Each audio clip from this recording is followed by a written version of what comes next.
With the recent release of 28 Years Later, not only did the movie get a brand new budget with some extra zeros compared to 28 Days Later, we also saw that over the almost 3 decades, the rage virus had evolved and new variations of the infected were present, meaning that mutations of rage were acting completely differently with different people, and then depending on that, it determined which type of infected an individual would become. It felt like this movie was about showing us that the gap between regular humans and the infected wasn't as large as what it was once perceived to be, and through the characteristics and new behaviors of this new infected, it became clear to see.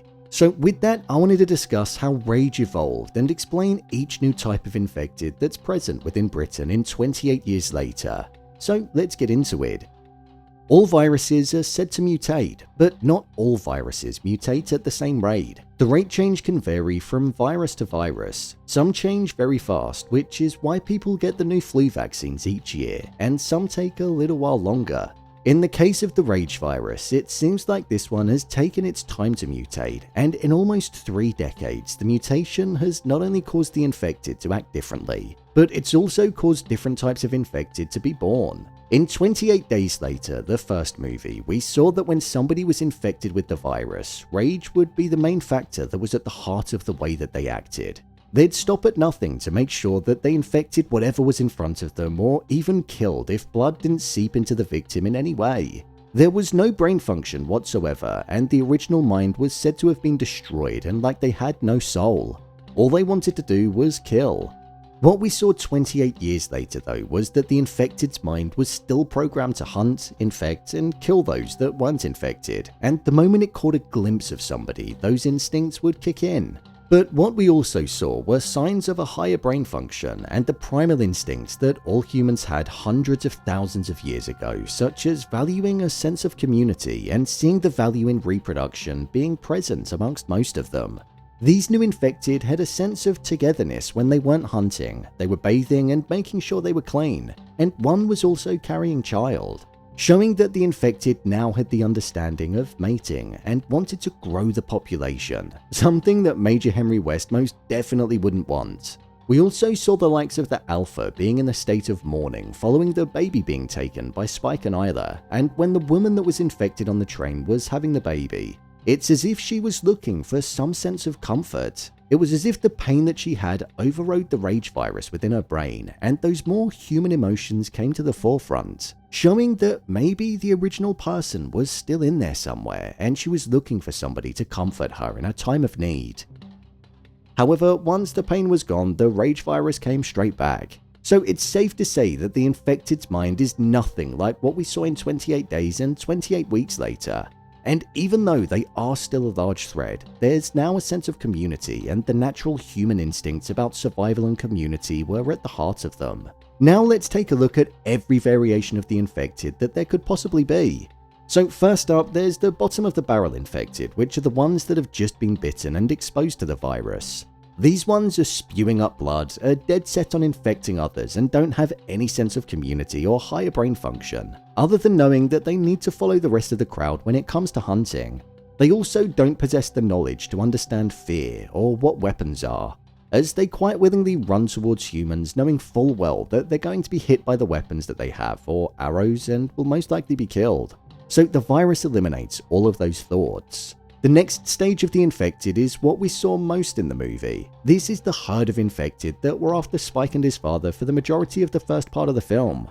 They're slightly more gaunt than what the first stage of infected are. This is most likely because they've lost weight since becoming infected and haven't been able to eat because they either have to eat the wildlife that's hunted by the Alpha, or they get the occasional human if they don't get infected.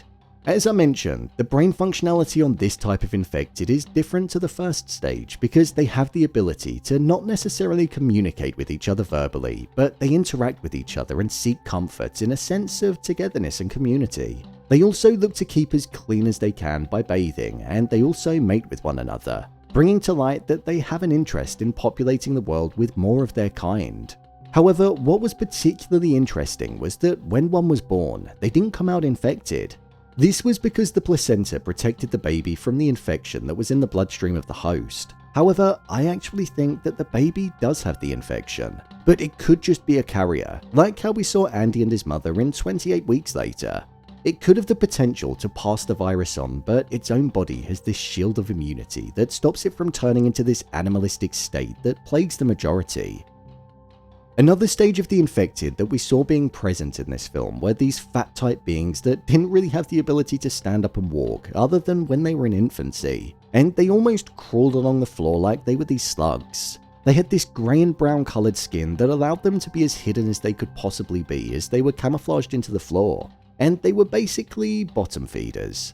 This mutation of the virus made the people that were infected the weakest of them all. They weren't the best hunters, and they didn't resemble the other kind, which were quick, loud, and skinny. They were the opposite. They were stealthy and slow, and they thrived when a human wasn't moving. We also saw that in order to survive, because they didn't really get the large mammals or humans to feast upon, they'd eat insects, more specifically worms. This type of infected also had the ability to mate as well, as we saw that there was a family of these grey fat infected that were killed, and the young child ended up surviving. This type of infected did actually show signs of fear, as we saw when the young one froze when she was threatened with an arrow, and they weren't filled with blind rage in the same way as the main infected that we've seen before. This type of infected would definitely be the worst one to turn into. Then we get to the most powerful type of infected, the alpha. The type where it's said that rage interacts with them in the same way that steroids do, hence why they become so large, so muscular, and they can take more damage before ultimately being killed. Whilst one arrow can kill a regular infected, it's been said that an alpha has needed more than 12 to put it to the ground before. Alphas are the leaders of the group, hence where the name comes from, and they don't always participate in the hunt with the regular infected. Within this movie, we saw the alpha standing at the top of the hill like a leader in battle, making sure the other infected were hunting in the best way possible. This also allowed the alpha to maintain the high ground and watch over the land to see where the humans were. Even though they didn't participate in battle, that didn't mean that they didn't have the ability to fight, as we saw an alpha take out several Swedish soldiers that all had guns. It also has its signature move of ripping the head off of somebody whilst they're alive and keeping the spine attached to it. The alpha also had more going on inside of its head. You could tell that they were more sentient and they had the ability to remember, to actively stalk and hunt rather than stumble across humans, and they were also able to mourn, as we saw the alpha mourning the death of the lady that was in the train, showing that maybe they could also have the ability to love as well. The alpha was definitely the type of infected that you wanted to steer clear from and was easily the most fierce of them all, unless it was given the sedative by the doc. However, even still, once it wore off, he almost had his head and spine ripped out. Within this movie, there were many different variations to the infected, and I thought it was the right decision to show that the virus had mutated and caused this hierarchy within the species. As naturally, with time, all viruses do evolve, so it was interesting seeing just how rage caused the infected to act differently. What this does make me wonder though, are there more mutations of rage that have caused other types of infected to be out there? And if so, I wonder what other variations there are. So, there you have it. Every variation of the infected explained in 28 years later. If you want to see a full breakdown of 28 years later and even Major Henry West's horrific mind being analysed from 28 days later, then check the videos below. As always, thanks for tuning into the video and I'll see you in the next one.